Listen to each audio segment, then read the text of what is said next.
ایک بھائی نے سوال کیا ہے کہ ایک مصلے پر 2 جماعت ہو سکتی ہے اور مصلے سے کیا مراد ہے؟ مصلہ اگر یہ کپڑے کا ہے جو مسجدوں کے اندر بچھا ہوا ہوتا ہے، بے شک ہو سکتی ہے، 2 جماعتیں ہو سکتی ہیں، اس میں کوئی حرج نہیں ہے، اور یہ نبی کریم صلی اللہ علیہ وسلم کی احادیث سے ثابت ہے۔ مصلے سے کیا مراد ہے؟ مصلے سے کپڑے مراد ہیں، جو کپڑے ہیں۔ اچھا، اور امام ابو حنیفہ اور امام شافعی اور امام مالک رحمہم اللہ اور امام احمد بن حنبل، تمام اماموں کے اختلافات کیا ہیں اور ان کے مطابق عمل کرنا درست ہے کہ نہیں ہے؟ اللہ آپ کو جزائے خیر دے میرے بھائیوں، میرے دوستوں، یہ ائمہ اہل السنہ والجماعہ ہیں، یہ ہمارے امام ہیں، یہ کتاب و سنت کے امام ہیں۔ اللہ تعالیٰ نے ان کو سمجھ عطا فرمائی، ان کو اللہ تعالیٰ نے فقہ عطا فرمائی، اور انہوں نے قرآن و حدیث سے، میری بات کو غور سے سنو، انہوں نے قرآن و حدیث کو سمجھا اور امت کے سامنے رکھا، لیکن اس میں اختلافات جو ہوئے، ظاہر ہے کہ ان کی اپنی سمجھ کے حساب سے کسی نے کچھ اور سمجھا، کسی نے کچھ اور سمجھا، کسی نے کچھ اور سمجھا، ٹھیک ہے؟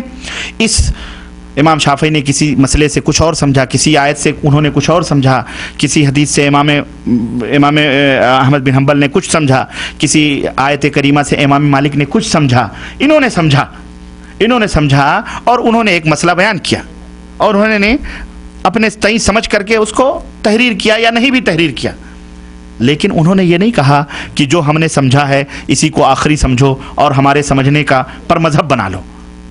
کسی امام نے، امام ابو حنیفہ رحمۃ اللہ علیہ ہوں، امام مالک ہوں، امام شافعی ہوں، امام احمد بن حنبل ہوں، کسی بھی امام نے یہ نام کا جو مذہب ہمارے چلا ہوا ہے کہ مالکی، حنبلی، شافعی، حنفی، یہ تمام سب بدعات ہیں، خرافات ہیں، اور یہ لوگوں نے بنائے ہیں۔ ما انزل اللہ بہا من سلطان، اللہ نے اس کے اوپر کوئی دلیل نازل نہیں فرمائی ہے، یہ سب ملاؤں نے بنائے ہیں۔ مذہب کسی امام نے نہیں بنایا ہے، سب ائمہ کا مذہب ایک تھا اور وہ اسلام تھا۔ سب ائمہ کا مذہب قرآن و سنت تھا۔ سب اماموں نے کہا کہ اگر اذا صح الحدیث فہو مذہبی، جب بھی تمہیں صحیح حدیث ملے وہی میرا مذہب ہے۔ یہ شکم پروروں نے مذہب بنا کر کے لڑائیاں کی، خانہ کعبہ کو بھی مصلے جو آپ نے لکھے مصلے، ان کو تقسیم کیا کئی مصلوں میں، چنانچہ ہی خانہ کعبہ ہے۔ آج سے 100 برس پہلے امام عبدالعزیز شاہ فہد کے جو والد رحمۃ اللہ علیہ، ان سے پہلے یہ 4 حصوں میں بٹا ہوا تھا۔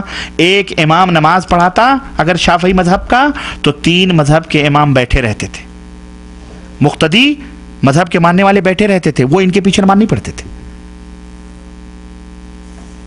اس کی الگ اذان ہوتی، اس کی الگ جماعت ہوتی، اس کی الگ اقامت ہوتی۔ یہ خانہ کعبہ اسی لیے تھا کہ وہاں 4 مصلے بنا کر 4 امت کو تقسیم کیا جائے۔ اس طرح سے کیوں نہیں نماز پڑھتے تھے؟ کیوں نہیں پڑھتے بھائی؟ ایک طرف کہتے ہیں حق ہے اور دوسری طرف پڑھتے بھی نہیں، کیوں نہیں پڑھتے؟ اس لیے یقیناً یہ 4 ائمہ رحمہم اللہ نے دین کی خدمت کی ہے، یہ دین کے خادم ہیں، انہوں نے دین کو سمجھایا ہے، لیکن یہ نبی نہیں ہے، یہ معصوم نہیں ہے، ان سے بھی غلطیاں ہوئیں، خطائیں ہوئیں، اور بشری تقاضا، بشر تھے یہ بھی، ان سے غلطیاں ہوئیں۔ اگر غلطی کسی سے خطا نہیں ہوئی، معصوم کون ہے؟ حضرت محمد الرسول اللہ صلی اللہ علیہ وسلم، اور یہ سب انہی کے پیروکار تھے، اس لیے ہمیں بھی انہی کا پیروکار ہونا چاہیے۔ خذوا من حیث ما اخذوا، وہیں سے اپنے اسلام کو سمجھو جہاں سے انہوں نے سمجھا، ٹھیک ہے؟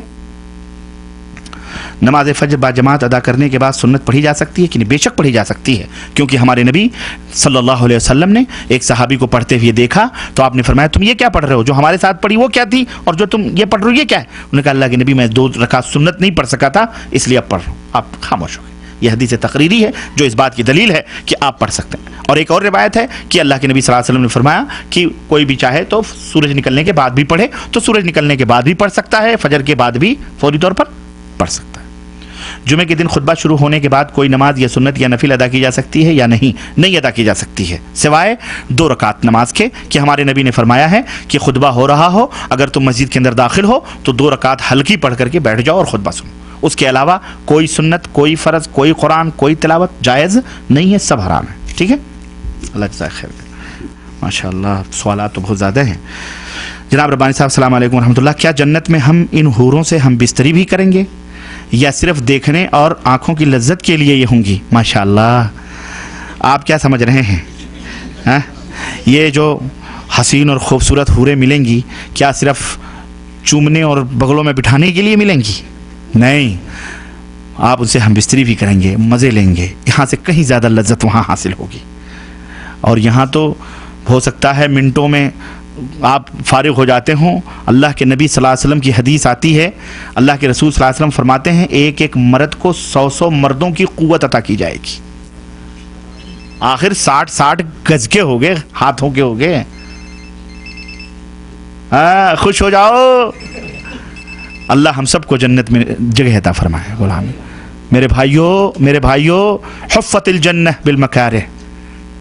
سردی لگ رہی ہے، اذان ہو رہی ہے، کمبل یہ کہہ رہا ہے مت چھوڑ کے جاؤ، لیکن تم اسے چھوڑ کر کے جب نماز کے لیے بھاگتے ہو اللہ فرشتوں کے اوپر فخر کرتا ہے، اے میرے فرشتوں یہ دیکھو بستر چھوڑ کے کیوں جا رہا ہے، میرے حکم کی تعمیل میں جا رہا ہے، میں نے اس کے گناہوں کو معاف کر دیا ہے.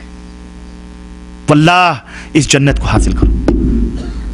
یہ حوریں صرف دیکھنے کے لیے کوئی شو پیس نہیں، شو کیس میں بیٹھ سجانے کے لیے، جیسے چاہو گے استعمال کرو، دبا کے 100 مردوں کی قوتیں. اور ایک نہیں، ارے جناب ایک تو جب پیٹ بھر جائے گا تمہارا تو دوسری ایک روایت میں آتا ہے تمہارے کندھے پر آ کر کے ہاتھ رکھے گی اور تم پلٹ کے اس کو دیکھو گے تو جو تمہارے نیچے ہے وہ کہو گی اس سے زیادہ حسین تو یہ ہے. وہ کہے گی اب صبر بھی کرو، میرا بھی حق آپ میں ہے، چھوڑو اس کو، میرے پاس آؤ. وہ لے کے جائے گی، وہاں مزے اڑاؤ گے تم. اللہ اکبر، یہ ہے جنت. بڑا اچھا سوال بھائی نے کیا ہے اور بڑے سارے شکوک مٹا دیے ہیں. ہاں ان گندی میلی کچیلی عورتوں کے چکروں میں پڑ کر اس ایسی حوروں کو نہ ضائع کرو. مسلمانوں کوئی مذاق کی بات نہیں ہے، یہ ہمارے نبی جو دیکھ کے آئے ہیں ان کی بات ہے جو میں آپ کو بتلا رہا ہوں. اس کی تیاری کرو، اس کی تیاری کرو. محترم صاحب السلام علیکم. نبی صلی اللہ علیہ وسلم کی حدیث ہے کہ جس نے بھی لا الہ الا اللہ پڑھا وہ جنت میں داخل ہوگا. تو بعض لوگ کہتے ہیں کہ مسلمانوں کا آج ہر فرقہ جنت میں جائے گا، کیا یہ صحیح ہے؟ مسلمانوں کا وہی فرقہ جنت میں جائے گا جو مشرک نہیں ہے، جو بدعتی نہیں ہے. مشرک اور بدعتی نہیں ہے، ٹھیک ہے، جو قرآن کا اور سنت کا پیروکار ہے، جو مشرک اور بدعتی نہیں ہے. اور پھر اگر اس کے گناہ ہیں ہے نا، اب وہ اللہ کی مرضی ہے، اللہ چاہے گا تو ان گناہوں کا عذاب اس کو دے گا اور اس کے بعد اسے جنت میں داخل کیا جائے گا، لیکن ہمیشہ اس کے لیے عذاب نہیں ہوگا. وہ جائے گا جہنم میں اور وہ اپنے جتنا اس نے جرم کیا ہے اس کی سزا بھگت کر وہ ایک دن جنت میں ضرور جائے گا انشاءاللہ، ٹھیک ہے. اور اللہ چاہے تو بلا حساب و کتاب اس کو جنت میں. اللہ اکبر، اللہ اکبر. اللہ کے نبی صلی اللہ علیہ وسلم فرماتے ہیں ایک شخص آئے گا اور اللہ فرمائے گا تو نے یہ کیا، کہے گا نہیں. تو نے یہ کیا، کہے گا نہیں نہیں میں نے نہیں کیا. اللہ کہا نہیں تو نے یہ کیا، کہا نہیں نہیں نہیں نہیں نہیں. پھر اللہ اپنا ہاتھ اس کے سینے پہ رکھے گا اور کہے گا اب بول تو نے کیا، ہاں اللہ کیا، ہاں اللہ کیا، ہاں اللہ کیا، ہاں اللہ کیا. سب اقرار کرے گا. اس کا نام اعمال ترازو پہ رکھا جائے گا، نیکیوں کا پلڑا اوپر اٹھ جائے گا، برائیوں کا پلڑا بھاری ہو جائے گا، کانپے گا، تھر تھر تھر تھر تھر تھر تھر تھر کانپے گا. اللہ تعالیٰ فرمائے گا بول، کہا اللہ بس تیری رحمت. اللہ ایک کارڈ نکالے گا، کارڈ بطاقہ اٹھا کر کے نیکیوں کے پلڑے پہ رکھے گا ایسے ہی، تو گناہوں کا پلڑا اوپر ہو جائے گا، نیکیوں کا پلڑا بھاری ہو جائے گا. اب وہ کہے گا اللہ میں تو جہنم میں جا رہا تھا، اے پاک پروردگار یہ کیا ہے، یہ کاغذ کا ٹکڑا کیا ہے جو تو نے اس ترازو پہ رکھا. تب اللہ کہے گا بندے تو نے کلمہ پڑھا تھا، میرے ساتھ تو نے کسی کو اپنی زندگی میں شریک نہیں ٹھہرایا تھا، اس کا بدلہ ہے جس کو ہم نے آج تجھے دیا ہے. اللہ کہے گا دوڑ جا جنت کی طرف، چلا جائے گا. اللہ ایسے بھی بخشے گا وہ چاہے، لیکن شرک کو کبھی بھی، بولو شرک کرو گے آج کے بعد سے، توبہ کرو اللہ سے.